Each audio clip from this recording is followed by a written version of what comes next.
Aku tinggal di sebuah komplek asrama tentara yang cukup luas. Komplek perumahanku itu berada tepat di sekitar jalan utama di kota Bandung. Sebuah komplek tentara dengan ciri khasnya, patung jenderal besar yang menunggangi kuda. Malam itu aku bersama dua temanku berencana untuk mendirikan tenda di sekitar rumah kami. Rumah kami bentuknya seperti rusun dan memiliki halaman yang cukup luas. Setelah mendirikan tenda, kami pulang ke rumah masing-masing untuk bersiap-siap. Kami janjian untuk berkumpul lagi di tenda sekitar jam 9 malam. Aku dan seorang temanku telah berkumpul di dalam tenda. Namun salah satu temanku lagi belum datang. Kami pun berinisiatif untuk mendatangi rumah temanku itu. Dan ternyata temanku itu sedang bersiap-siap untuk pergi ke rumah saudaranya, sehingga tidak bisa ikut menginap di tenda.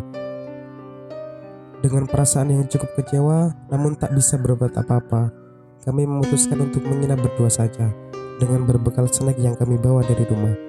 Kami melewati malam itu dengan berbagai obrolan. Temanku menceritakan bagaimana gambaran neraka saat kita mati nanti. Ia cukup tahu banyak tentang kejamnya neraka dan indahnya surga. Kami tidak tahu jam berapa saat itu, namun suasana sangat sepi.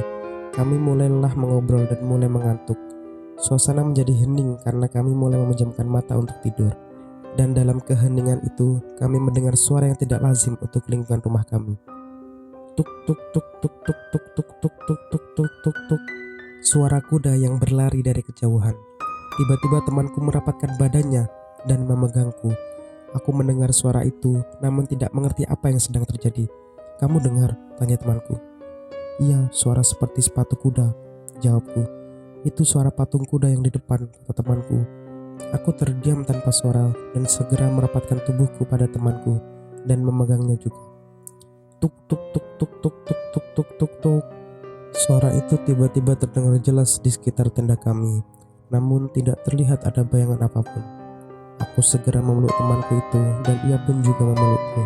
Kami berdua sangat ketakutan saat itu, dan suara itu pun berangsur menghilang, beranjak pergi menjauh.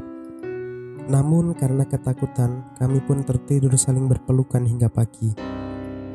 Konon kabarnya patung kuda yang ada di depan komplek rumahku itu saat malam akan bergerak dan berkeliling mengitari komplek, layaknya seorang tentara yang sedang berpatroli. Namun benar atau tidaknya cerita itu aku tidak tahu.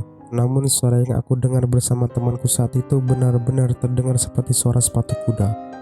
Apakah suara itu berasal dari patung kuda di depan komplek rumah kami atau kuda yang lain, aku tidak tahu. Suara itu menjadi misteri bagi kami. Tidak banyak emang orang yang percaya dengan cerita yang kami alami malam itu. Namun pengalaman ini sulit untuk kami lupakan.